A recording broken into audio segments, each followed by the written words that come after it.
Greetings, children. Welcome to my channel, Inside Accountancy by Shakun. Today we'll be talking about Chapter 3, Theory Base of Accounting. The contents of this video are the fundamental accounting principles such as accounting entity principle, money measurement principle, accounting period principle, full disclosure principle, materiality principle, prudence or conservatism principle, historical cost principle, matching principle, dual aspect principle, revenue recognition principle, and verifiable objective concept. All these are the fundamental accounting principles, which are the rules which are to be followed while recording all the transactions in the books of accounts and for preparing the financial statements. Since we have already talked about the accounting principles and their classification and the accounting concepts in the previous video, for better clarity, you can refer to my previous video, which is in detail about accounting concepts.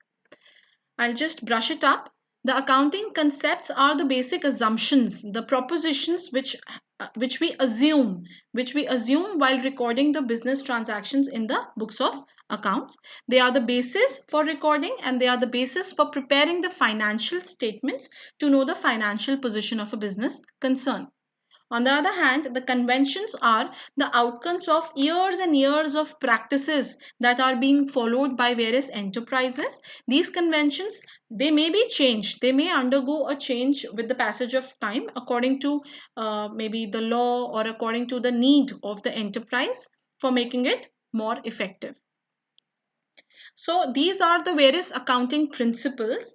They are 11 in number and we'll be discussing each one in detail. Let's talk about the first principle, that is accounting entity principle. According to we call it business entity principle also. According to the accounting entity principle or the business entity principle, the business is considered to be separate from its owner. So the business transactions are separate from the transactions of a owner. Now, business transactions are always recorded in the books of accounts from business point of view, not from the point of view of the owners. Owners, no doubt, are the owners of the business. They are the proprietors, but their transactions are separate from the transactions of the business. So owners have separate set of creditors and the business will have separate set of creditors and so on. The owner's account with the business is called as capital account, and this capital account increases whenever additional capital is introduced. Similarly, whenever money is withdrawn, such capital account is debited. We call it drawings. If the money is withdrawn for personal use, then it is debited to capital account. That, in other words, capital account is reduced. For example, when the proprietor introduces capital, the cash account or the bank account is debited and capital account is credited. Because it increases the capital, therefore capital account is credited, and because money is coming into the business, therefore cash account is debited. We'll be learning about the rules of debit and credit in the next chapter. This principle applies to every form of enterprise, including the proprietorship firms. So, business entity principle or accounting entity principle, it simply means that the business transactions are separate from the transactions of the owner. Let's talk about the next principle, which is money measurement principle. Now, according to this principle, the transactions and events that can be measured in monetary terms are recorded in the books of accounts of the enterprise. So, only those which have a common denominator, that is money, only those transactions are recorded in the books of accounts. So, only quantitative transactions, only those transactions that can be expressed in monetary terms, only they can be recorded in the books of accounts. Other qualitative transactions do not find a place in the books of accounts. Now, there are certain limitations of this money measurement principle. Qualitative aspects are ignored. Now, the transactions and the events that cannot be measured in monetary terms, they are not recorded in the books of accounts. However, they may be very, very important for the enterprise and its results. For example, human resources with the enterprise, the people who are working in the enterprise are very important. But they are not reflected in the financial statements because they cannot be expressed in monetary terms. The second limitation of this principle is that value of money is considered static. Now, the value of money is considered to have a static value as the transactions are recorded at the value on the transaction date. They are recorded at the value which it has on the date of occurrence of the transaction, and any increase later on is not accounted for. Therefore, value of money is considered static. Let's talk about the next principle, that is accounting period principle. Now, according to the accounting period principle, the life of an enterprise is broken into small periods. Usually it is an year. And why is it done? So that the performance can be measured at regular intervals. The accounts of an enterprise are maintained following the going concern assumption. We have already talked about the going concern assumption in the previous video, which means that the business shall continue its activities for a long period of time, for a long foreseeable period of time. Now, it is practically impossible for the owner to wait for such long period to know about the profit or loss of the enterprise. So, profit or loss should be ascertained after regular intervals. The business cannot wait, the proprietor cannot wait for 10 years or 15 years to come to know about the profit or loss. Therefore, we break the life of the enterprise into small periods, that is an year, usually an year, 12 months, and after every 12 months we ascertain the profit or loss. Now, there are various users of financial statements, especially the management, the banks, and all these users, they require information from the accounts at regular intervals so that the decisions can be taken at a appropriate time. So this is also one of the reasons why accounting period principle is important, because these users of accounting information, they require such information after regular intervals for making various kinds of decisions. Now, if you look at the picture, you can see different countries will have different accounting periods. Usually, the accounting period is taken to be as for 12 months. In India, our financial year is from 1st of April to 31st of March. Uh, there are some enterprises who take the accounting year from 1st of January to 31st of December. That is the calendar year. But the majority of the enterprises, they follow the financial year as per the government. That is from 1st of April to 31st of March. So this was all about the accounting period where the life of an enterprise is broken into small parts to know the results of the business. Let's talk about the next principle, that is full disclosure principle. Now, according to the full disclosure principle, there should be complete and understandable reporting on the financial statements of all significant information relating to the entity, relating to the economic affairs of the entity. So, in a nutshell, it means that all the material, that is the important and significant information, should be disclosed. So, any information which might have an impact on the profits or the economic affairs of the business should not be hidden. It should be disclosed in the financial statements. Whether information should be disclosed or not always depends on materiality of the principle, materiality of the information. Materiality means that the material information having an impact on the business. So all the material information should be fully disclosed in the financial statements. Disclosure of this material information will also help in better understanding of the financial statements.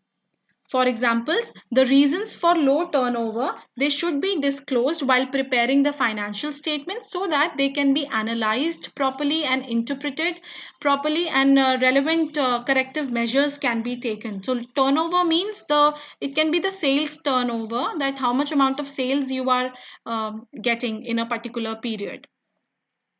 So, full disclosure principle, it means that all the supplementary important significant information should be disclosed, because these informations would have a impact on the financial statements, and they are needed by the users of financial statement. Moving on to the next principle, we have materiality principle. Now, the materiality principle states that a company must perform strictly proper accounting only for significant items. Now, full disclosure and materiality principle, they are kind of related, because in materiality principle also, you have to remember that all the material information should be disclosed. Now, that material information would be that which has a significance to the business and relevant to the user. Now, some item may be material for one enterprise, but it may not be material for the other enterprise. For example, the amount spent on repairs depends on turnover to be regarded as material or immaterial. Turnover again is the sales turnover. Just look at the picture. I've taken an example here. For example, $10,000 is material to a small business with sales of $1 lakh. However, $10,000 is not material to a large company with the annual sales of 1 crore. So, different enterprises would have different items which may be regarded as material depending upon their turnover, depending upon their nature of business. So, the materiality principle, you can remember, it means that an item should be regarded as material if we have a reason of believing that its knowledge would influence the decision of an informed investor, and it will help in taking us informed decisions about the business. Moving on to the next principle, we have prudence or conservatism principle. Just look at the storyboard that I created for you. Two people talking, that what is the prudence principle. Now, it means that the business should take into consideration all the prospective losses but not the profits. It ensures that the business does not paint a better picture than what actually is. Better picture, something must be coming to your minds. Window dressing. So, window dressing is not possible if we follow the prudence or conservatism principle. So, prudence or conservatism principle states that do not anticipate a profit. Anticipate means to decide about future, to look into the future and to, account for an item. So, do not anticipate a profit but provide for all losses. So, if we look into the future and if we see there is a possibility of a loss, then a proper accounting should be made for that loss. But if we look in the future and feel there is a profit that we can make, then such profits should not be anticipated, should not be recorded in the books of accounts. So all anticipated expenses or losses should be accounted, should be recorded, but the profits should not be taken into consideration. If we start taking into consideration the prospective profits, then our financial statements will not reflect a true and fair position, and it would lead to window dressing. Now, this principle also ensures that the financial statements do not show a better picture. There is no window dressing, and they show a true and accurate picture of the books of accounts. Closing stock is always valued at lower of the cost or market value. This is one of the example of conservatism principle. Whenever the closing stock values are given to you, we always have to take the value which is lower. Again, based on the conservatism principle, we feel that the lower value should be taken. We should try and look at the losses first. We should not try to anticipate the profits. Therefore, the higher value is not taken into consideration. This is one of the rules that is followed in accounting. Another example can be making provisions for doubtful debts in anticipation of bad debts. Now, we always know that our debtors would go bad. There will be a percentage of debtors who might go bad and they will not be able to return their money back to us. So, since we know that such kind of losses will happen in the future, so we start making provisions for such losses today only. So, today only, every year, we start making provisions. We start make provision means setting aside some amount out of our profits. So out of our profits we keep a reserve or a provision for the losses which might occur in the future. So this was all about conservatism principle. Moving on, we have historical cost principle. Now, according to the historical cost, an asset is recorded in the books of account at the price paid to acquire it, that is, at the purchase price. And the cost is the basis for all the subsequent accounting of the asset. So, if you look at the picture, the property was bought for 2 million.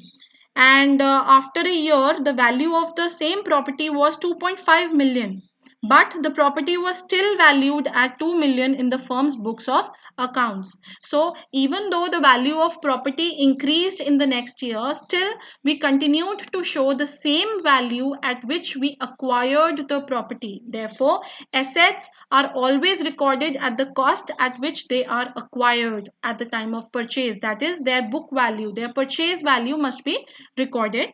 Market value may change over the time, but we do not record the market value in the books of accounts. It is always shown at the book value. Now, book value is the cost at which you have acquired the asset less the depreciation which is charged over the years. Let's take an example. It brings objectivity in the preparation and presentation of financial statements and not influenced by personal bias or judgment. See, it is not influenced by personal bias or judgments means that every year if we keep on recording the market value, keep on updating our books of accounts with the market value, then a lot of personal bias or judgments might crop up.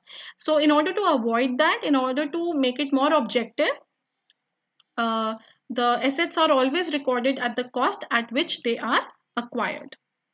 Moving on to the next principle, we have matching concept or matching principle.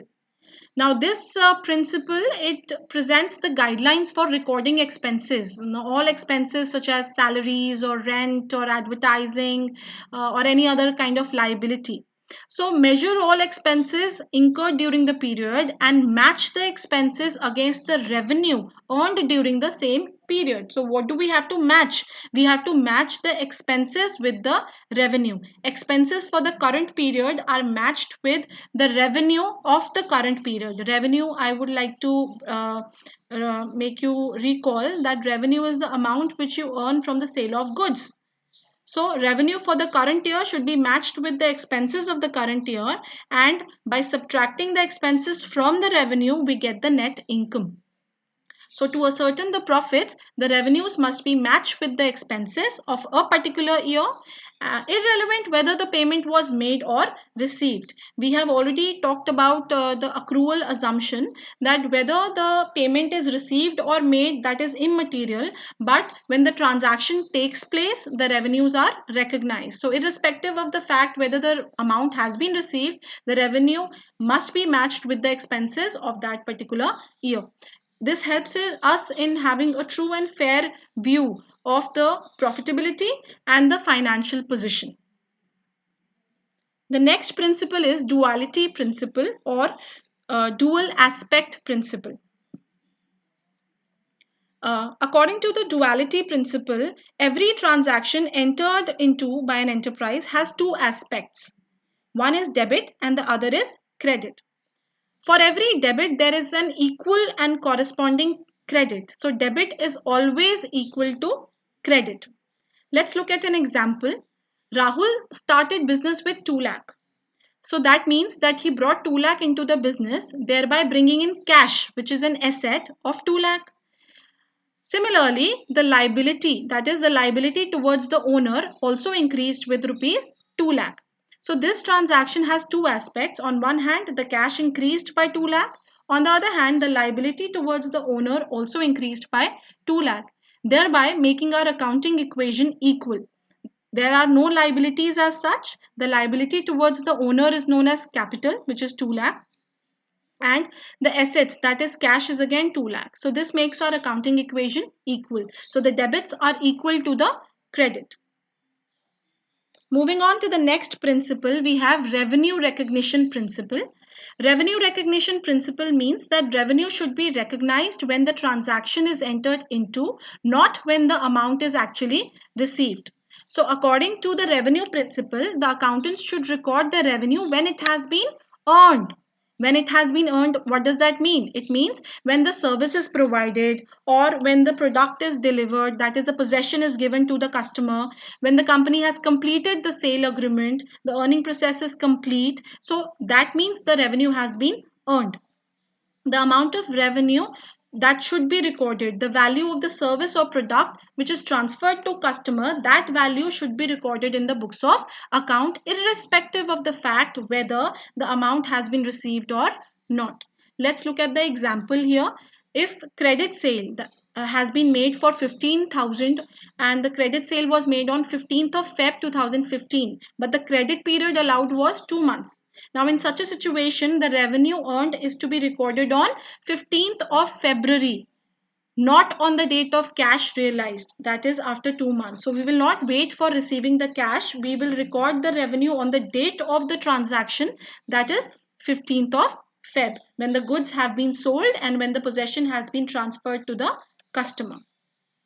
Moving on to the last principle, the verifiable objective concept. Now, verifiable objective concept states that the accounting should be free from personal bias.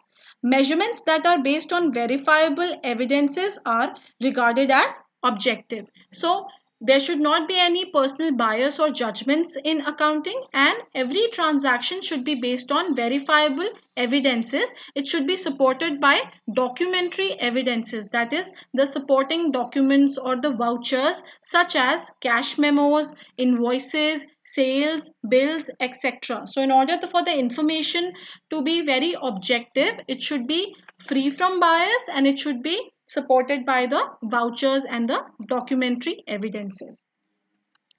So in this video, we have talked about various principles. All the 11 principles of accounting we have talked. I hope all these principles were clear to you. Um, Thank you so much for listening to me so patiently. Please show some love and support by liking my video, putting a comment in the comment section, subscribing to my channel and hitting the bell button. That would really motivate me to upload more and more content. Thank you.